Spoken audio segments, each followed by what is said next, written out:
Hi అండి. అందరికీ good morning అండి. ఈరోజు మనం చెప్పుకోబోయే స్టోరీ తిట్ల భూతం బేతాళ కథ. వీరమ్మ పరమ గయ్యాళి. తల్లిదండ్రులు ఆమెను పరమ శాంతిమూర్తి వీరయ్యకిచ్చి పెళ్లి చేసి హమ్మయ్య అనుకున్నారు. ఆనాటి నుంచి వీరయ్య ఇంట్లో అసలు శాంతే లేకుండా పోయింది. వీరమ్మ కాపురానికి వచ్చేసరికి అత్తగారు మంచాన పడి ఉంది. మామగారు తన పనులు తాను చేసుకోలేని ముసలివాడు. సరైన సేవలు అందక అత్తగారు, మనశ్శాంతి లేక మామగారు ఎంతో కాలం బ్రతకలేదు. ఆ తర్వాత నుంచి వీరమ్మ భర్తను సాధిస్తూ జీవితం కొనసాగించింది. ఆమెకు ఒక కొడుకు కూతురు పుట్టారు. వీరమ్మ వాళ్లను కూడా సాధిస్తూ ఉండేది. కూతురు పెద్దదై పెళ్లి చేసుకుని అత్తవారింటికి వెళ్ళాక ఊపిరి పీల్చుకుంది. భీముడు వీరమ్మ కొడుకు. కండలు తిరిగి చూడ్డానికి మహావీరుడిలా ఉంటాడు. కానీ వాడికి తండ్రి శాంతగుణం బాగా వంటబట్టింది. ఈ ప్రపంచంలో ఎవరికీ భయపడని భీముడు తల్లికి మాత్రం చాలా భయపడేవాడు. ఒకసారి భీముడు తల్లి కోసం పట్టుచీర తేవాలని గంగవరం వెళ్ళాడు. గంగవరం పట్టుచీరలకు ప్రసిద్ధి. వీరమ్మకు అక్కడి నుంచి పట్టుచీర తెప్పించుకోవాలని చాలా కాలంగా మనసు ఉంది. కొడుక్కు రంగులు, చుక్కలు, వివరాలన్నీ చెప్పిందామె. భీముడు గంగవరంలో ఏ నేతగాడింటికి వెళ్ళినా తల్లి చెప్పిన వివరాలకు సరిపోయే పట్టు చీర కనపడనే లేదు.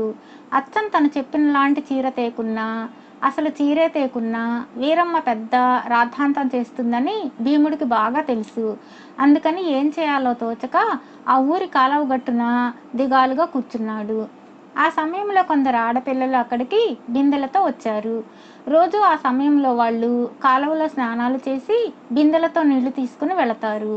ఆడపిల్లల్లో అరుణ అనే అమ్మాయి చెట్టు కింద కూర్చున్న భీముణ్ణి చూసి, ఎవరయ్యా నువ్వు, సిగ్గులేదు, ఆడపిల్లలు స్నానం చేసే సమయంలో ఇక్కడ కాపు కాశావు అని చీవాట్లు పెట్టింది. భీముడు దీనంగా ముఖం పెట్టి తనకు వచ్చిన ఇబ్బంది అరుణకు చెప్పుకున్నాడు. అది విన్న అరుణ హేళనగా నవ్వి, గొప్ప తెలివైనదే మీ అమ్మ. చీరల ఎంపికకు తను రావాలి, ఎవరైనా ఆడవాళ్లను పంపాలి. మగవాణ్ణి, అందులోనూ నీలాంటి వాణ్ణి పంపుతుందా? సరేలే, నేను నీకు సాయపడతాను, కానీ నువ్వు ముందు ఇక్కడి నుంచి లేచి ఊళ్ళోకి పో. అక్కడ సాంబయ్య గారి ఇల్లు ఎక్కడా అని అడిగి తెలుసుకొని ఆ ఇంటి వీధి అరుగు మీద కూర్చో. నేను స్నానం చేసి వచ్చాక మీ అమ్మ బాగు బాగు అని మెచ్చే చీర నీ చేత కొనిపిస్తాను, సరేనా అన్నది. భీముడు అక్కడి నుంచి లేచి తిన్నగా ఊళ్ళోకి పోయి సాంబయ్య ఇల్లు తెలుసుకొని ఆ ఇంటి అరుగు మీద కూర్చున్నాడు. కొంతసేపటికి అరుణ వచ్చి వాణ్ణి పలకరించి వీరమ్మ చూపులకు ఎలా ఉంటుందో అడిగి తెలుసుకున్నది. తర్వాత వాణ్ణి వెంటబెట్టుకుని ఒక నేతగాడి ఇంటికి వెళ్ళింది. అక్కడ ఒక చీర ఎంపిక చేసి బేరమాడి తక్కువ ధరకు వచ్చేలా చేసింది. ఇలా పని ముగిశాక అరుణ భీముడితో, ఇల్లు చేరాక చీరను అమ్మకివ్వు.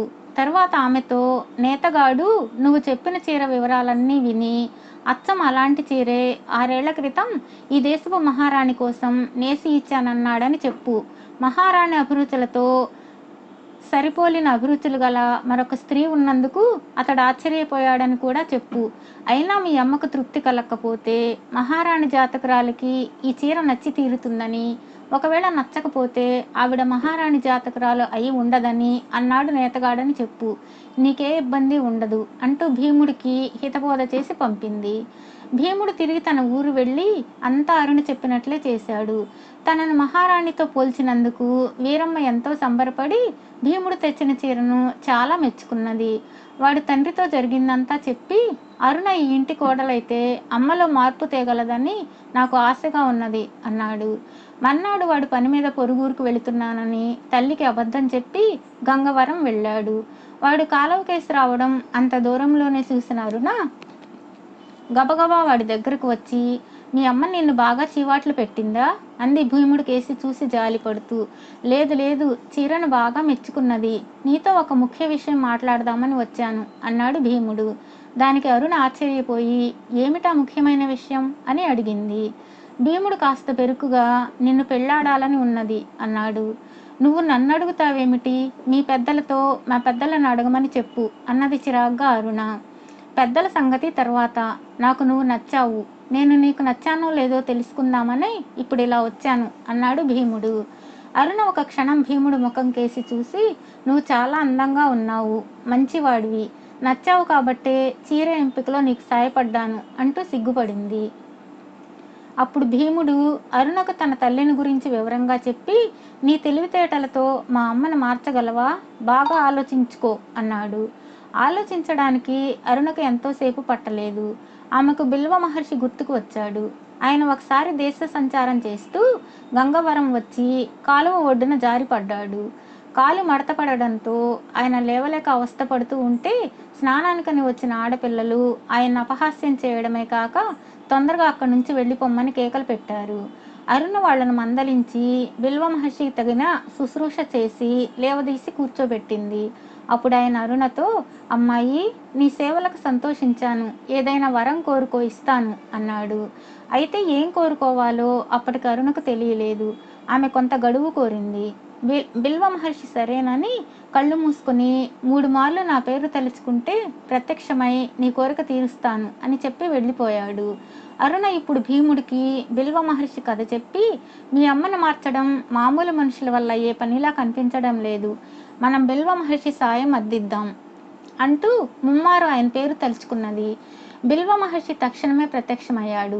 అరుణ కోరిక తెలుసుకుని భీముడితో, పదనాయన, మనం వెళ్ళి మీ అమ్మను కలుసుకుందాం అన్నాడు. మహర్షి భీముడితో వాళ్ళ ఊరు చేరి భీముడు ఇంట్లో ప్రవేశించి మంచం మీద పడుకొని ఏదో ఆలోచిస్తున్న వీరమ్మను పలకరించి, అమ్మా, నాకు భిక్ష కావాలి అన్నాడు. వీరమ్మ ఉలిక్కిపడి లేచి కూర్చొని, బిచ్చం కోసం వచ్చావు, మరి బిచ్చం అడిగే పద్ధతి ఇదేనా అంటూ మహర్షిని తిట్టడం మొదలుపెట్టింది. అమ్మా, ఇష్టం ఉంటే బిచ్చం వెయ్యి, లేకుంటే పొమ్మని చెప్పు, నీ తిట్లు భూతమై నిన్నే బాధిస్తాయి అన్నాడు బిల్వ మహర్షి. తిట్టడం నాకు అలవాటు, అమ్మా నాన్నలను తిట్టాను, నాకేమీ కాలేదు. అత్తామామలను తిట్టాను, వాళ్లే పోయారు. మొగుణ్ణి కొడుకును తిడుతున్నాను, చచ్చినట్లు పడి ఉన్నారు, నాకు మాత్రం ఎన్నడూ ఏమీ కాలేదు అన్నది వీరమ్మ నిరసనగా. నా వల్ల తప్పుందనుకో, నువ్వు నన్ను తిడితే ఆ తిట్లు నాకు శాపాలు అవుతాయి. అకారణంగా నన్ను తిట్టావనుకో, అప్పుడు ఆ తిట్లు నీ దగ్గరే ఉండి నీకు శాపం అవుతుంది. ఈ విషయం నీకు అర్థం కావడం కోసం ఈ క్షణంలోనే అకారణంగా ఇతరులను నువ్వు తిట్టిన తిట్లన్నీ భూతం రూపం ధరించాలని ఆజ్ఞాపిస్తున్నాను అన్నాడు బిల్వ మహర్షి. అంతే, ఆ క్షణంలోనే వీరమ్మ ముందు భయంకరాకారంలో ఒక భూతం నిలబడి, అహో వీరమ్మ, నేను నీ తిట్ల భూతాన్ని, ఇంకొక 4 ఏళ్ల తర్వాత నిన్ను తీరని వ్యాధి రూపంలో బాధించాలనుకున్నాను.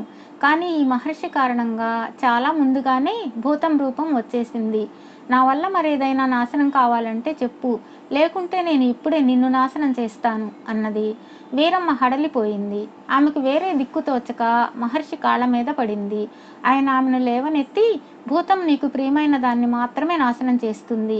మీ ఇంటి పెరట్లో నీకెంతో ప్రియమైన అంటుమామిడి చెట్టు ఉంది కదా, దాన్ని నాశనం చేయమని చెప్పు, భూతం ప్రస్తుతానికి నిన్ను విడిచిపెడుతుంది అన్నాడు.